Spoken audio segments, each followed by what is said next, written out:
ঈদ মানেই কিন্তু ঘোরাঘুরি, আনন্দ, পরিবার পরিজনের সাথে হচ্ছে সুন্দর সুন্দর মুহূর্ত কাটানো। আর এই ঈদে যদি আমি নাই একটু ঘোরাঘুরি করি তাহলে কি ঈদ আর ঈদ থাকবে বলেন আপনারা? আসসালামু আলাইকুম সবাইকে, সবাই কেমন আছেন? আশা করি সবাই অনেক বেশি ভালো আছেন। আজকে আমি আমার ক্যামেরাম্যানকে ধরে বেঁধে হচ্ছে সুন্দর একটা জায়গাতে চলে আসি। যদিও ওই জায়গাটায় ওই আমাকে নিয়ে আসে, কিন্তু আমি প্রথমে বলেছিলাম যে আমাকে কোথাও ঘুরতে নিয়ে চলো, ঘুরতে নিয়ে চলো। সে তো হচ্ছে কোথাও ঘুরতে নিয়ে যাবেই না, আমাকে অনেক জোরাজোরি করার পর হচ্ছে আজকে আমাকে নিয়ে একটু বের হয়। এই জায়গাটার কথা কি আর বলবো, এক কথা হচ্ছে অসাধারণ একটা জায়গা ছিল ছবি তোলার জন্য বা ভিডিও করার জন্য। পারফেক্ট একটা জায়গা ছিল এটা। আপনারা যদি সুন্দর সুন্দর ছবি এবং ভিডিও করতে চান তাহলে চলে আসবেন এই জায়গাতে। এটার ভিতরে হচ্ছে সুন্দর সুন্দর জায়গা ছিল, আপনি সুন্দর সুন্দর ছবি ভিডিও করতে পারবেন।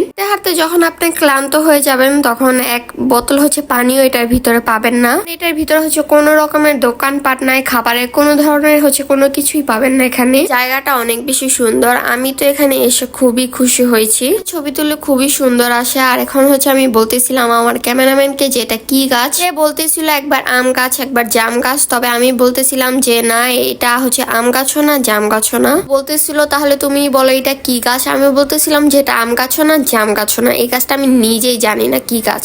আমি আর আমার ক্যামেরাম্যান হাঁটতে হাঁটতে অনেক দূরে চলে আসলাম। এখানে হচ্ছে একটা গাছ ছিল, এই গাছে যে ফলগুলো ছিল সেখানে হচ্ছে আমার চোখটা আটকে যায়। এগুলো কি ফল হতে পারে আপনারা সবাই কমেন্ট করে জানাবেন। এই ফলগুলো দেখে তো আমার ক্যামেরাম্যানের পুরোই হচ্ছে মাথা নষ্ট হয়ে গেছে।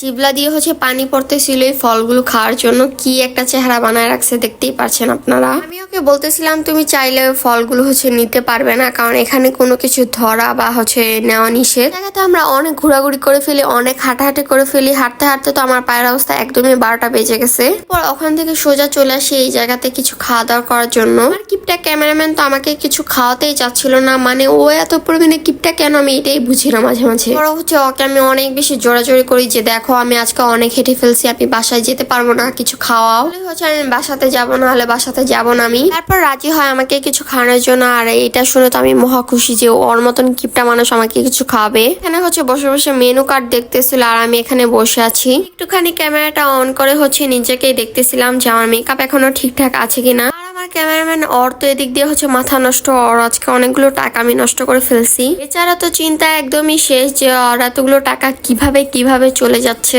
আমি এদিক দিয়ে বলতেছিলাম জীবনে এত কিপটা হলে হয় না, বুঝো নাই, কিছু টাকা পয়সা নষ্ট করতে হয়। তারা তো গনাগনিও শুরু করে দিয়েছে যে ওর আজকে হচ্ছে কত টাকা খরচ হয়েছে মোট। দেখে বোঝাই যায় যে ও কি পরিমাণে কিপটা মানুষ হতে পারে। কথা বলতে বলতে হচ্ছে আমার খাবারটা চলে আসে। আর আজকে আমি মোমো অর্ডার দিয়েছিলাম। এখানে আমি গুনতেছিলাম যে আমাকে মোট কয়টা মোমো দিয়েছে। মোটা হচ্ছে আমাকে 5টা মোমো দিয়েছে। আমার ক্যামেরাম্যানও হচ্ছে কফি অর্ডার করে, ওর আগে হচ্ছে আমার খাবারটা চলে আসে। হচ্ছে বাচ্চার জন্য অনেকক্ষণ বসেছিলাম যে ওর কফিটা আসলে একসাথেই খাবো, তো ওর কফি আসতে হচ্ছে অনেকটাই লেট করে ফেলে। তার কারণে হচ্ছে আমি খাওয়া শুরু করে দেই। আর আমার যখন পুরোপুরি মোমো খাওয়া শেষ হয়ে যায় তখনই হচ্ছে ওর কফিটা চলে আসে। ক্যামেরাম্যান তো কফি দেখে অনেক খুশি, কারণ ও কফি খেতে অনেক বেশি পছন্দ করে। এখানে আমি আমার ক্যামেরাম্যানের কফি খাওয়ার স্টাইল দেখে পুরোই অবাক, মানে এইভাবে কে কফি খায় ভাই? কে না দেখলে আমি বুঝতামই না যে এইভাবে হচ্ছে কফি খাওয়া যায়। তো এই তো আমার ক্যামেরাম্যান ও হচ্ছে কফি খাচ্ছে আর আমি তাকিয়ে তাকিয়ে দেখছি। আমার খাওয়া তো অনেক আগেই শেষ, কি আর করবো। খাওয়া শেষ হলে আমরা বাহিরে বের হয়ে যাই। আর বাহিরের জায়গাটা অনেক বেশি সুন্দর ছিল। আজকের জন্য এই পর্যন্ত, সবাই ভালো থাকবেন, সুস্থ থাকবেন, দেখা হচ্ছে অন্য কোনো ভিডিওতে। এখন চলে যাবো সোজা বাসায়। আল্লাহ হাফেজ সবাইকে।